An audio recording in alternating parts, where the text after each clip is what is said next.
Pildoreta es un proyecto que plantea nuevas maneras de adentrarse en los procesos de resiliencia a través del arte relacional.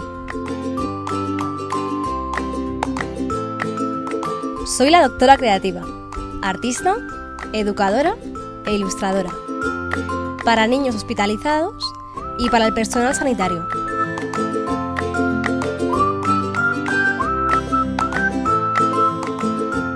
Para hacer la cultura más accesible, para generar ambientes saludables en el hospital, para alimentar la curiosidad hacia el arte y la creatividad.